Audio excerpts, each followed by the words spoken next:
அமைச்சர் ராஜா கண்ணப்பன் சொந்த தொகுதிக்குள்ள நுழைய முடியாததுக்கு இதுதாங்க காரணம். ராமநாதபுரம் மாவட்டத்தில் உள்ள 4 தொகுதிகளில் ஒண்ணுதான் எங்க முதுகுளத்தூர் சட்டமன்ற தொகுதி. வானம்பத்த பூமியான இந்த தொகுதிக்குள்ள மிளகா, நெல், பருத்தி விவசாயம் செய்யறாங்க. கரிமூட்டம் போடுறது எங்க பகுதி மக்களோட முக்கிய வாழ்வாதாரமாகவும் இருக்கு. எங்க தொகுதியில திமுக, அதிமுக 2 கட்சியும் மாறி மாறி ஜெயிச்சிருக்கு. ஆனா இந்த மாதிரி ஒரு எம்எல்ஏவை எங்க தொகுதி பார்த்ததே இல்லை. இதுல அவருக்கு அமைச்சர் பொறுப்பு வேற.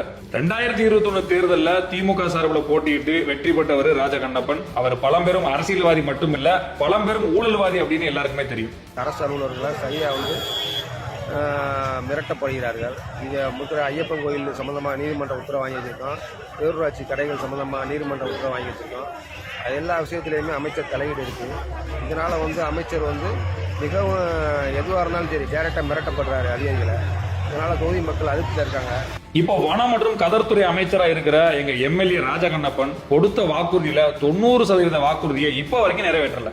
காவிரி குண்டாறு திட்டத்துல மலட்டாரை இணைக்கிறது, மலட்டாறுல தடுப்பணை கட்டுறது, பார்த்திபனூர்ல இருந்து முதுகுளத்தூர் பகுதிக்கு பரளையாறு இணைப்பின் மூலமா குடிநீர் பிரச்சனையை தீர்க்கிறது, ஆடு வளர்ப்போரின் நலன்களை பாதுகாக்க நலவாரியம் அமைப்போம் அப்படின்னு சொன்னது, ராமநாதபுரம் தூத்துக்குடி நெடுஞ்சாலைய 4 வழி சாலையா மாற்றுவேன்னு சொன்னது, முதுகுளத்தூர், கமுதி, சாயல்குடி பேரூராட்சிகள்ல பாதாள சாக்கடை திட்டம், கடலாடி ஒன்றியத்திலிருந்து சிக்கல், சாயல்குடி பகுதிகளை தனி ஒன்றியமா மாத்துறது, இப்படி வாக்குறுதியா அள்ளி வீசினார்.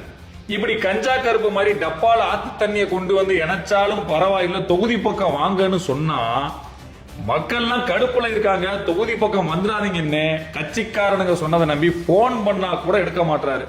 தொகுதிக்கு ஒண்ணும் பண்ணல, சரி வாயை வச்சுக்கிட்டு சும்மா இருப்பாருன்னு பார்த்தா யூனியன் ஆபீஸ்ல வேலை செய்யற அதிகாரிகளை கட்சிக்காரனுக்கு டெண்டர் கொடுக்க சொல்லி ஆபாச வார்த்தையில பேசுறது, வீட்டுக்கு வர சொல்லி சாதி பேரை சொல்லி திட்டுறது, இப்படி பல பிரச்சனைகளை சிக்கி தொகுதியில எவன் எந்த பக்கம் கல்ல விட்டு எரிவான்னு தெரியாம சென்னையிலேயே தங்கிட்டாரு அப்படின்னு சொல்லி என்ன கடுமையா அந்த எஸ்சிபிடிஓ 5 முறை 6 முறை என்னை பல வார்த்தைகளால் சொல்லி காயப்படுத்தி என்னை அழுகக்கூடிய நிலையிலே நான் அவருடைய சீட்ல இருக்க சொன்னாரு இருந்தேன்.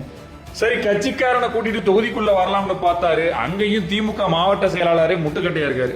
வாயை வச்சுட்டு சும்மா இருக்காம மாவட்ட செயலாளர் முத்துராமலிங்கத்துக்கிட்டையும் வம்பு இழுத்து கட்சி தலைமை வரைக்கும் பஞ்சாயத்து நடந்துச்சு.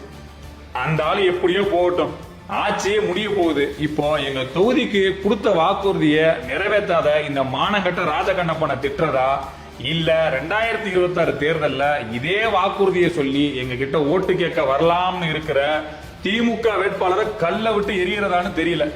ஆனா ஒண்ணு மட்டும் உறுதி, முதுகுளத்தூர் தொகுதியில திமுக சார்பா வேட்பாளரா நிக்க சொன்னா கூட திமுக இருந்து ஒருத்த நிக்க மாட்டான். ஏன்னா ராஜகண்ணப்பன் பண்ணி வச்சிருக்கிறது அந்த மாதிரி.